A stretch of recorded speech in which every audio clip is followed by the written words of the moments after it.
Umaga po sa inyo at alas 8 pa lang, nandito na kami. Pero ganun pa man, masaya po kami na maibigay sa inyo itong tulay na ito. Kami po ay sa aming, siyempre, kay Miss Moreno, Vice Mayor Chia Chensa, nagpapasalamat po kami at naging posible po itong tulay na to. Pangalawang tulay na po to sa loob ng isang taon, tama ba? Wala pa isang taon, dalawang tulay na. August, September, Sa susunod October, po, November, ang proyekto po ni Chairman Dato yung extension ng Skyway, bababa po dito. Para tuluyan na po na talagang yung mga daanan natin ay talagang maano na. Salamat po at sana po ay maging pakipakinabang sa inyo ang tulay na ito. Salamat po! Ano po, magandang umaga po sa inyong lahat. Sa ngalan po ng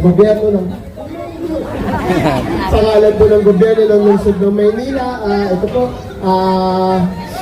hinahatid po namin itong tulay po sa inyo para po sa ganun, madalian naman po yung access po ng ating mga residente, lalo-lalo na po sa barangay ni Chairman Jan Dato. Kasi po, kung mapapansin po, actually mga vloggers dito, mga hindi taga rito, para lang po mag-gets nyo kung bakit napakamahalaga po na may tulay, na maraming tulay dito, just in case po ng emergency.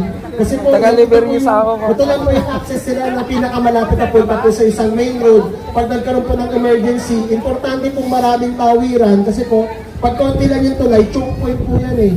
So hindi po ligtas yung ating mga residente na doon po sa kabila ng ilog pagka may choke point po. Kaya niluluwagan po talaga nila natin para po sa kaligtasan ng ating mga residente dito po sa tabi po ng ating creek. Kaya po mamaya abangan lang po natin, pasalamatan po natin ng ating Yome, ng ating Vice Mayor dahil po nakikita niyo po sa mga ganitong proyekto, hindi lang po tulay binibigay nila sa kanilang ating mga residente, kundi kaligtasan din po. So hindi ko na papakabain, maraming salamat po sa pagpunta, konting hintay na lang po. Magandang umaga sa inyo.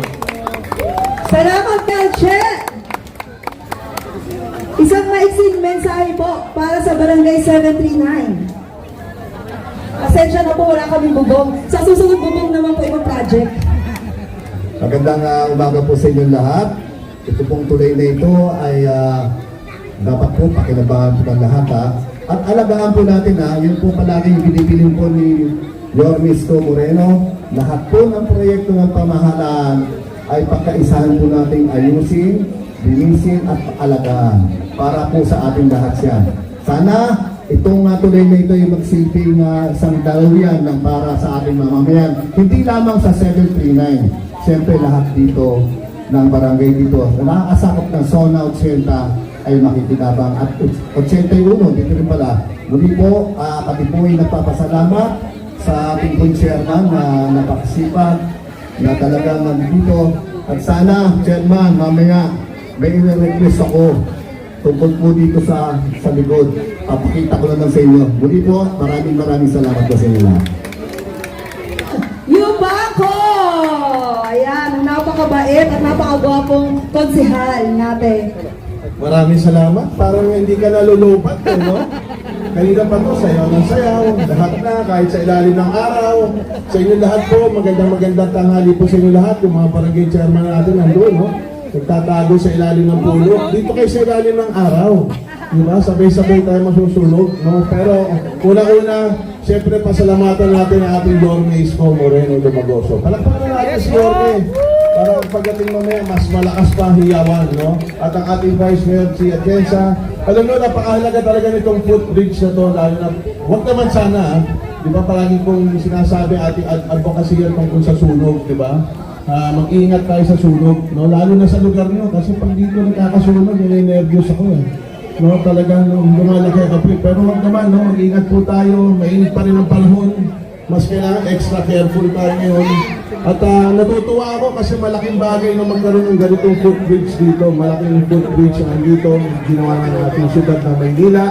At at least pag nagkasunog, pwede na rin kami dumaan dito sa likod.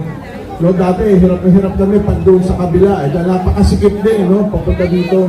So again, congratulations sa barangay kay Chairman Dato, no, at ang kanyang mga kagawad, no? At syempre malaking bagay dito para sa kanila. May suggestion nga kami nila Che Borromeo, ni si Che kanina pinakita nga yung maganda dito parang sa Baguio, yung pinipinturahan na iba-ibang kulay. Siguro konting bondo lang naman yun, no? At gawin natin dito yun. Napakaganda tignan. No? So yun lang po, magandang tanghali po sa inyo lahat. No? Manila! God first! Maraming salamat Para po, sa Benguet. Consuel Monig.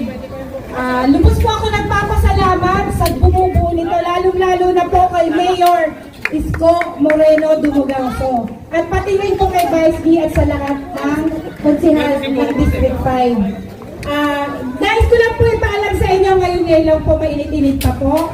Ang ating pong mga konsehal ay may balak po para sa atin dito po sa nasasakupan sa ilog. Kung alam niyo po yung sa Baguio, mga kabarangay, Gawa naman ng railing. But for now, masaya ako para sa inyo lahat ito. Ingatan nyo lang, thank you, Yorme, thank you! Sikat na sikat kayo sa Instagram. Nakita ko yung picture ninyo sa gabi. Thank you, Vice Congratulations sa inyo lahat. Pumanatag kayo at hindi ako titigil. Hanggat may mapipiga sa bimpo, pipigayin ko, bibigay ko sa inyo bilang serbisyo. Ha? Ayun po. God bless you.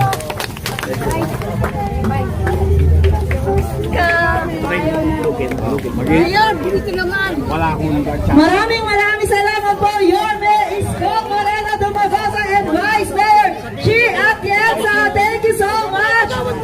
Salamat sa suporta sa Barangay 739. God bless you. Para sa